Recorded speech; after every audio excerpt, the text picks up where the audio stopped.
So we're going to go ahead and bring you another firearm for review and overview. Basically, we are bringing you the Mosin Nagant M-44. It's extremely closely related to the 9130. The biggest difference between the M-44 and the 9130, this here is a carbine. It's got a 16-inch barrel and on a Nagant receiver, obviously. So therefore it is the shorter version of the 9130.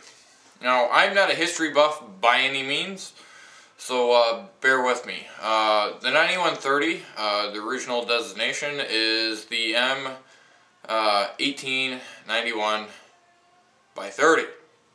That being said, they started mass producing them right before and during World War II, obviously for World War II purposes. That being said, this rifle is not rare by any means. In all honesty, there's a lot of them out there, but they're not as abundant as the 9130. Now, between the 9130, the M44, the M38, and the M28, and all the other variants in between that, during World War II, they made an excess, I believe, 20 million of these rifles. So the 9130 isn't exactly rare. But it is a piece of history if you go out and buy one.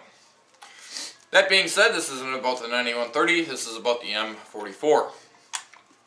Now, they developed the M44 after they developed the M38.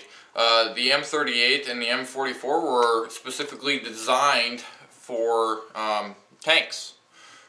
Being able to have a long gun while you are in your tank division in the Red Army or the Russian Army.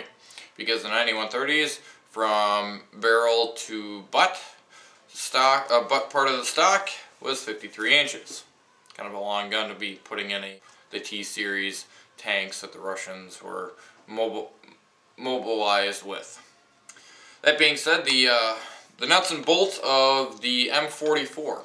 Basically, starting from the rear, you've got your steel butt plate, which it served its purpose in wartime in World War II, and there was a lot of different uses for it.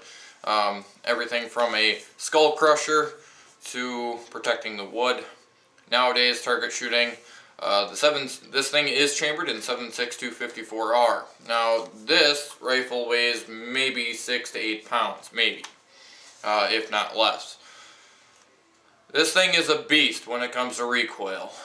If you're very, very recoil-minded, this rifle might not be for you. It doesn't weigh much. That's why it's designated in my armory as Thumper.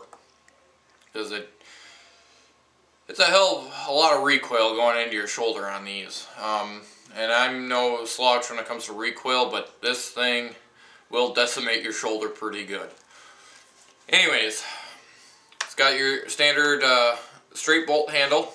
You can get modifications to have a bent bolt handle. There are actually a lot of modifications to this rifle that you can go ahead and do. This one's got a 5-round internal magazine. It has your sight ladder, which goes from anywhere from 50 yards all the way out to 1,000 yards, or 1,000 meters. And it has your traditional Mosin Nagant globe with sight pin. This one has an added feature that the M38 does not have. It's a fold-out bayonet. It really doesn't have a use in today's standards for the modern age, but it works well if we were in a said or so-called zombie apocalypse. When you run out of ammunition, you got a bayonet. You can also take them off. If you don't want it off, if you don't want it on, you can go ahead and take it off. That being said, standard on all of these are your barrel bands. You got your front and rear, and on the other side, you do have your barrel band retainers that hold the barrel band in, and that's why they call them barrel band retainer. So that holds your upper handguard to your lower handguard, and everything stays in place. Now, this is a standard 16-inch barrel. It is a shorter sight radius, so the shorter sight radius makes this a little less accurate than the 9130. 9130 is a very long rifle. It's got a longer sight radius. The one thing that the Russians don't do well is making their sights. I don't know what it is about them. Everything from the AK to the Mosin Nagant to whatever else, other rifles that they make, their factory sights, kind of horrible. But you can go ahead and put an optic on these if you choose to do so. Generally, if you are in the Nagant world and you do want to, get a really good rifle, but you don't want to spend the time with the 9130s picking and choosing the good ones. Generally, most of your M38s, but more so your M44s, are going to be in very good condition or excellent condition. Generally, these are, for the most part, they're unissued and unfired. They are imported by Century Arms. Generally, the bores on here are going to be immaculate. For instance, this one's a 1945. This one probably saw no action, no time in service, because it was such a late production. That being said, if you are in the realm to go ahead and get a 9130, and if you're looking for a more desirable one, if you get the hex receivers, they are going to be more robust. They are going to be a better receiver, because they were generally made from 1940 all the way back to, when they first came out with the hex receivers.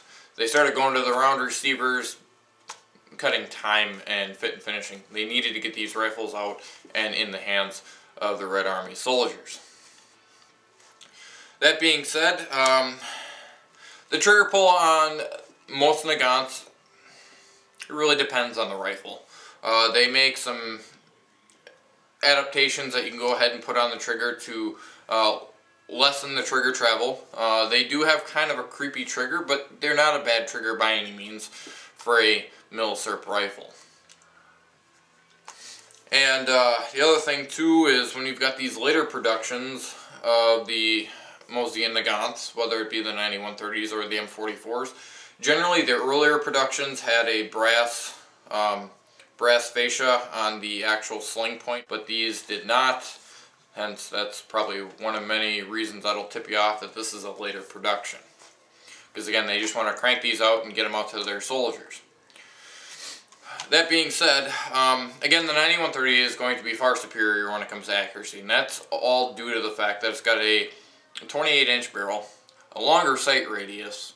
You do the math. But if you want a good, reliable weapon that is fairly accurate with the open sights, and you don't want to spend the time and energy, going through bores, going through actions, you're never going to go wrong with a M44 or even an M38. Because generally the bores are going to be in excellent to outstanding condition. The wood isn't the greatest, that's why I went ahead and refinished this one. I know it's sacrilege to you, but this isn't a rifle that is rare by any means.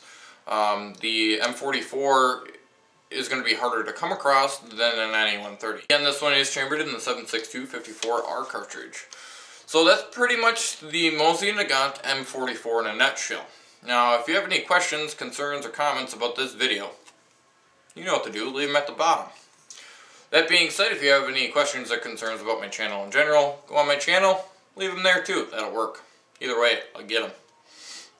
LockNReload, feel free to rate, feel free to subscribe, do what you gotta do, and as always, I'll catch you later.